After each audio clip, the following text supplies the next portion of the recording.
છે। આજે આપણે જોઈશું વિદ્યાર્થી મિત્રો મોસ્ટ ઇમ્પોર્ટન્ટ પ્રશ્ન। સૌથી પહેલા અહીંયા તમે જોઈ શકો છો વિભાગ ડી।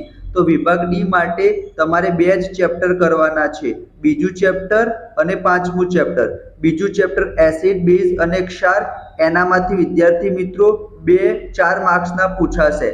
એક બનાવટ પૂછાશે, ધોવાનો સોડા, ખાવાનો સોડા, પ્લાસ્ટર ઓફ પેરિસ, બરાબર, સોડિયમ હાઇડ્રોક્સાઇડ।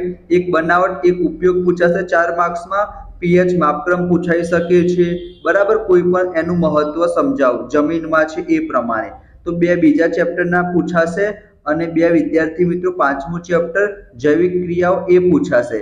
જૈવિક ક્રિયામાંથી વિદ્યાર્થી મિત્રો પોષણ પૂછાઈ શકે છે, સ્વયંપોષી, વિષમપોષી, હૃદયવાળો પ્રશ્ન પૂછાઈ શકે છે તમારી પરીક્ષામાં।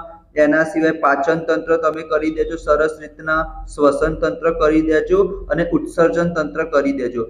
આનામાંથી વિદ્યાર્થી મિત્રો બે પ્રશ્ન પૂછાશે 4-4 માર્ક્સના, બરાબર। એના સિવાય વિદ્યાર્થી મિત્રો તમે શું કરી શકો છો, લઘુ દ્રષ્ટિ, ગુરુ દ્રષ્ટિ વાળો પ્રશ્ન કરી દેજો। એના સિવાય માનવ આંખ વાળો તમે પ્રશ્ન કરી દેજો। એના પછી જે તમારું 12મું ચેપ્ટર છે આપણું પર્યાવરણ, એ પણ 10 માર્ક્સનું છે।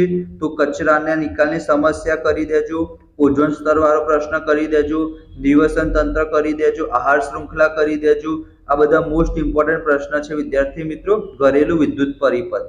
એના સિવાય વિદ્યાર્થી મિત્રો જો આપણે વિભાગ સી ની વાત કરીએ તો વિભાગ સી માં ટોટલ 9 પૂછાશે અને 9 માંથી તમારે કેટલા લખવાના છે, 6 લખવાના છે, બરાબર। તો એના માટે તમે ક્ષારણ કરી દેજો, આયનીય સંયોજનોના ગુણધર્મો। પહેલા ચેપ્ટરમાંથી વિદ્યાર્થી મિત્રો 4 પ્રક્રિયા કરી દેજો, સંયોગીકરણ, વિઘટન, વિસ્થાપન, દ્વિવિસ્થાપન, બરાબર, અને ક્ષારણ ખોરાપણું કરી દેજો। એના પછી વિદ્યાર્થી મિત્રો માદા પ્રજનન તંત્ર અને નર પ્રજનન તંત્ર એની આકૃતિ કરજો, તમારી પરીક્ષામાં પૂછાઈ શકે છે। એના પછી વિદ્યાર્થી મિત્રો અંતઃગોળ અરીસા વાળો પ્રશ્ન તમારે કરવો હોય કોઈ એક કિનાકૃતિ પૂછાશે તો તમે કરી શકો છો, બરાબર।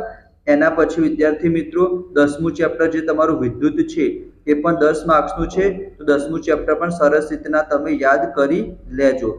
હું અહીંયા તમને બતાવી દઉં। પછી તમારું ત્રીજું ચેપ્ટર ધાતુ અને અધાતુઓ, એ પણ 10 માર્ક્સનું છે। તો ધાતુ અધાતુના કોઈ પણ ગુણધર્મો કરી દેજો, ભૌતિક પૂછાઈ શકે છે, રાસાયણિક પૂછાઈ શકે છે। એના પછી વિદ્યાર્થી મિત્રો કોઈ પણ એક તમારી પરીક્ષામાં પૂછાઈ શકે છે, વાનસ્પતિક પ્રજનન, કલિકા સર્જન છે, બીજાણુ નિર્માણ છે, કોઈ પણ એક અલિંગી પ્રજનન તમારી પરીક્ષામાં પૂછાઈ શકે છે। એના પછી વિદ્યાર્થી મિત્રો જે તમારું 10મું ચેપ્ટર વિદ્યુત છે એના સૂત્રો સરસ રીતના કરી દેજો। જેમ કે અહીંયા કયું સૂત્ર આવશે, I બરાબર Q ના છેદમાં T, બરાબર। પછી પાવરના 3 સૂત્રો છે, ભૌતિક રાશિના એકમ સરસ રીતના કરી દેજો। એના પછી આ પ્રશ્ન બહુ જ ઇમ્પોર્ટન્ટ છે, શ્રેણી જોડાણ અને સમાંતર જોડાણ, બરાબર। કાં તો તફાવત પૂછાશે કાં તો તમારે સૂત્ર સાબિત કરવાનું કહેશે। એના પછી 12મું ચેપ્ટર મેં તમને ઓલરેડી કહી દીધું, જૈવ વિઘટનીય, જૈવ અવિઘટનીય, નિવસન તંત્ર, એના ઘટકો, નિવસન તંત્રના પ્રકારો પણ પૂછાઈ શકે છે, કચરાના પ્રકાર પૂછાઈ શકે છે, ઓઝોન વાળો એક સરસ મજાનો પ્રશ્ન તમે કરી દેજો, ફ્લેમિંગના ડાબા હાથનો નિયમ, જમણા હાથના અંગૂઠાનો નિયમ, હૃદય વાળો પ્રશ્ન કરી દેજો। પછી આ ફ્યુઝ પણ સારો પ્રશ્ન છે, એ પણ તમે કરી દેજો, બરાબર। ફરી એક વખત કહું છું, આ બે વિડીયો તમે જોઈ લેજો। એમાં જે 5-6 મોસ્ટ ઇમ્પોર્ટન્ટ ચેપ્ટર છે એના બધા જ મોસ્ટ ઇમ્પોર્ટન્ટ પ્રશ્ન જે તમારા કાલના પેપરમાં 100% પૂછાશે, બરાબર। એના સિવાય હેતુલક્ષી 24 માર્ક્સનું આવશે, એ તમે વાંચી લેજો, બરાબર। એમાં તો એટલું બધું એક્સપેક્ટેશન ના રાખતા, ટ્રુ ફોલ્સ આવશે, જોડકા આવશે, બરાબર। એ પણ તમે બાયોલોજી વાળું જે 5મું ચેપ્ટર છે, 6ઠું ચેપ્ટર છે એનામાંથી પૂછાશે। એક 12મું ચેપ્ટર છે આપણું પર્યાવરણ, એનામાંથી 2 માર્ક્સના જોડકા આવશે।